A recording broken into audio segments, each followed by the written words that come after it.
बिस्मिल्लाहिर्रहमानिर्रहीम, अस्सलाम वालेकुम। आज बड़ा टफ डे था पीटीआई के लिए, लेकिन आपको क्रेडिट देना पड़ेगा बाबर अवान को कि उन्होंने अपनी बहुत ज़्यादा चालाकी और हाजिर दिमागी से उन्होंने आज पंजाब का जो इलेक्शन था उसको चाहे कुछ देर के लिए सही लेकिन टाल दिया है। और बाबर अवान की हाजिर दिमागी की ये सूरत हाल थी कि उनको इन्फॉर्म किया गया, उनको पता था कि इस वक्त पंजाब असम्बली के बाहर बसेस पहुंच चुकी हैं और चंद मिनट्स के अंदर इंतखाबात का सिलसिला शुरू होने वाला है। वो अदालत के अंदर पहुंचे, सुप्रीम कोर्ट पे आज समाअत हुई बड़े पैमाने पर, और बाबर अवान ने वहां पर जाकर कहा कि आप सबसे पहले तो हमें 10 दिन दे, ये हमारे बंदे इधर उधर गए थे, 26 घंटों का हमने इन्हें टाइम दिया, कुछ हज पर गए हैं, कुछ बाहर गए हैं, तो हम कैसे अपने बंदे पूरे करें। जिस पर अदालत ने कहा कि देखिए आपको हम 10 दिन नहीं दे सकते, आप बताएं कितने। उन्होंने कहा 10 हम चाहते थे, चले आप 7 दे दें। उन्होंने कहा सवाल ही पैदा नहीं होता, 7 तो आपको मिल नहीं सकते, 36 घंटे आपको मिल सकते हैं, और वो भी इस शर्त के ऊपर कि कोई मामला हो। सबसे पहले बाबर अवान ने वहां पर जो आर्गूमेंट दिए, उन्होंने कहा कि आप 7 दिन दे। सुप्रीम कोर्ट ने कहा कि फिर वजीर आला कौन होगा, सूबा कैसे चलाएगा, तो उन्होंने कहा कि ये तो गवर्नर चला सकता है। ज़ियाउल हक की मिसाल दी कि उनके जाने के बाद सूरत हाल जो थी वो उस वक्त के सेनेट के चेयरमैन ने चलाई। अदालत ने कहा जो मर्जी हो जाए, जब तक मुंतखब लोग होते हैं वही चलाते हैं मुल्क, लेकिन ऐसी सूरत हाल नहीं होती कि हम सूबा गवर्नर के हाथों चलवा दें, ये गैर आईनी है और ना हम इस काम के अंदर आपको कोई इजाजत देंगे। अब सूरत हाल जो सबसे ज्यादा अहम थी उसमें बाबर अवान ने सारे आर्गूमेंट्स ये कि आप इनको हटाएं, निगरान हुकूमत आ सकती है, कुछ आ सकता है। उन्होंने कहा देखिए एक चीज ये है कि हमजा शहबाज का जो इंतखाब था वो तो हो गया कलअदम। अब यहाँ पर सूरत हाल ये पैदा होगी कि आपको हर सूरत इंतखाब के अंदर जाना है, अब सिर्फ टाइम तय करना है कि टाइम के अंदर मामला क्या होता है। उन्होंने कहा आपको 36 घंटे मिल सकते हैं। अब यहाँ पर एक चीज समझ लें, जब सारी चीजें हो गई तो अदालत ने बाबर अवान को कहा कि आपके पास सिर्फ आधा घंटा है, आप जाएं और हमें आर्गूमेंट्स दें। अगर आप हमें सेटिस्फाई कर देते हैं तो ठीक है, नहीं तो फिर ये फैसला लाहौर हाई कोर्ट का बरकरार रहेगा। अब सिर्फ 30 मिनट बाकी थे। 30 मिनट्स के अंदर आपको ऐसे आर्गुमेंट्स देने थे जिससे सुप्रीम कोर्ट अपना कोई फैसला बदल सकती है, और बाबर अवान के पास इसको कोई आर्गुमेंट्स नहीं थे, जाहिर सी बात है। लेकिन नईम बुखारी जब आते हैं सुप्रीम कोर्ट के अंदर, उनका एक अपना अंदाज होता है, वहां पर आकर वो गुफ्तगू करते हैं। यहाँ पर आकर उन्होंने जितनी हो सकी कोई ना कोई गुफ्तगू की, कोई ना कोई मामला किया। इवन कि आप अंदाजा कर लें कि परवेज इलाही की जानिब से ये बात कह दी गई कि जी वो हमजा को जब तक इलेक्शन नहीं हो जाता हम चाहते हैं कि वो वही रहे, कोई मसला नहीं हमें उसके वजीर आला होने पर। अब ये खबर सारे मीडिया चैनल्स पर चल रही थी, परवेज इलाही ने आकर उसकी तरदीद की।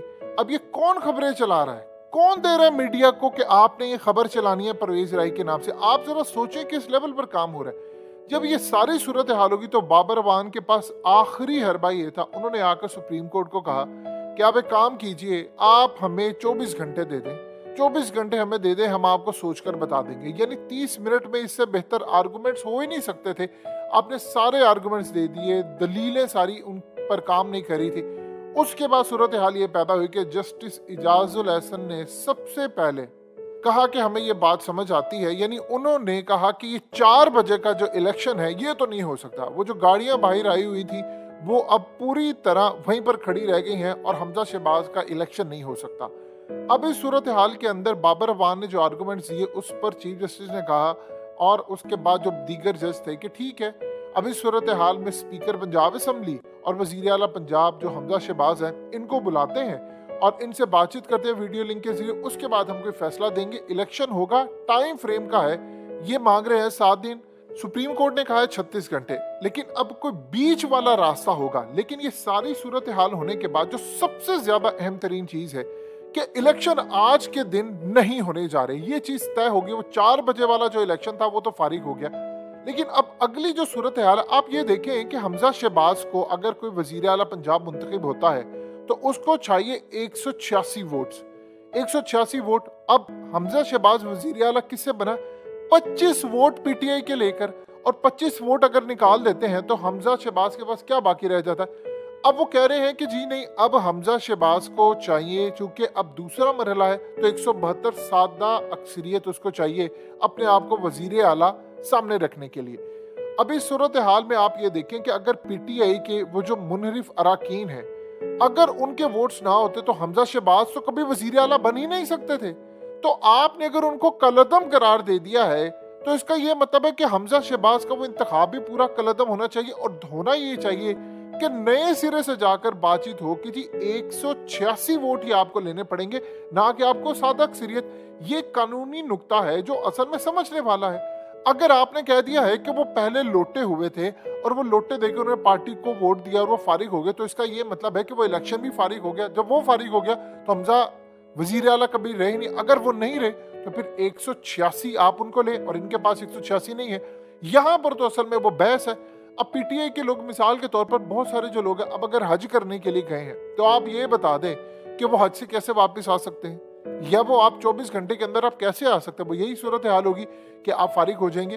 देखिए यहाँ पर जो असल कहानी है वो समझने वाली ये है कि वो जो 25 हैं आपको उनको 5 सीटें भी दें और उसके बाद कम से कम वो हमजा का सारे असेंबली डिसॉल्व वाला मामला सामने आए। अगर असेंबली डिसॉल्व नहीं होती तो फिर बताइए क्या सूरत हाल है। इस वक्त जो चीफ जस्टिस ने कहा, उमर अता बंदयाल, उन्होंने कहा कि देखिए हमें इस बात का पता है कि पीटीआई वाले इस बात से परेशान है, मामला तो उनकी क्या है, लेकिन जो सूरत हाल इस वक्त है, उन्होंने कहा कि हमजा शहबाज को जारी रखने या ना रखने का मामला एक तरफ आप कर दें। सिर्फ यहाँ पर है कि अब इलेक्शन होना है लेकिन टाइम रह गया है। अब आप बता दें कि अगर वो पीटीआई के जो अराकीन है उनके वोट शुमार ही नहीं हुए तो हमजा शहबाज को तो 186 लेने चाहिए कि डे फर्स्ट से आप काम। यहाँ पर जो असल कहानी है वो रिलीफ मिल रहा है हमजा शहबाज को। देखिए अगर आपने उन लोगों को निकाला है तो फिर आपको दोबारा इंतखाबात, ये कभी भी 186 का नंबर पूरा नहीं कर सकते। अब अगर सेकंड राउंड है, चूंकि ये कह रहे हैं जी सेकंड राउंड है, अगर पहला राउंड ही कंप्लीट नहीं है तो हमजा वजीर आला कैसे है? एक सिंपल सी बात है। तो आपको 186 नंबर इनको के ये कभी पूरा नहीं कर सकते, असेंबलियां डिसॉल्व हो जाएंगी। अब यहाँ पर एक कहानी है कि ये आर्गुमेंट्स दिए ही नहीं गए किसी की जानिब से। अगर नईम बुखारी होते यहाँ पर तो कम से कम वो ये आर्गुमेंट्स देते कि भाई आप इनको पहले एक्सेप्ट ना करें। यहाँ पर जो कहानी आई है वो थोड़ा सा अजीबोगरीब मामला है और पीटीआई को देखिए अपनी तैयारी के साथ नईम बुखारी को आपको रखना पड़ेगा बहुत सारी चीजों में। वो उन्हें जाकर बताएं कि जी हमजा को तो हम मानते ही नहीं है वजीर आला, क्योंकि वो लोटों से मुंतखब हुए हैं और वो ऑलरेडी आपका फैसला आ चुका है। जब एक चीज स्टार्ट ही नहीं हुई, बुनियादी ही उसकी नहीं रखी, तो आप सेकंड राउंड पर कैसे जा सकते हैं? ये असल में वो रिलीफ है जिस पर हमजा इस वक्त इंजॉय कर रहे हैं। अदरवाइज यही सूरत हाल होती। आप देख लें कि इमरान खान के बारे में जब उन्होंने असेंबलियां डिसॉल्व करवाई थी तो उस वक्त कासिम सूरी ने आकर जो बात की थी वो क्या थी? उन्होंने कहा था ये साजिश हुई है, एनएससी की मीटिंग है। अब तो ओपनली सारे कह रहे हैं कि एनएससी की मीटिंग हुई थी, उसमें असद उमर ने भी क्लियरली बात की कि हमारे सामने किसी सूरत इन्होंने रखी नहीं, कोई रिपोर्ट ही नहीं रखी। यानी इंटेलिजेंस इदारों ने कोई कहा ही नहीं कि जी ये रिपोर्ट है, हमने साजिश को चेक किया है, हुई नहीं है। इसी तरह यहाँ पर जब उन्होंने आर्गुमेंट उस वक्त दिए थे कि साजिश हुई है तो मैं असेंबलियां यानी अदम एतमाद आ ही नहीं सकती, तो ये डिसॉल्व होगी, तो इमरान खान के हक में तो नहीं बात हुई थी उस वक्त। लिहाजा इस सूरत हाल में अगर चीजों को देखा जाए तो डे फर्स्ट से हमजा का कलदम होकर तो 186 इनको के अपने नंबर पूरे करें। इसका मतलब है कि पीटीआई के नंबरों के साथ वो बन गया वजीर आला, बाद में वो नाअहल हो गए, तो उसके बाद बाकी सूरत हाल क्या बचती है? अगले कुछ अरसे के अंदर जो सूरत हाल पैदा होने जा रही है वो अजीबो गरीब है। लेकिन बाबर अवान ने कम से कम आज के लिए उन्होंने इलेक्शन को टाल दिया है।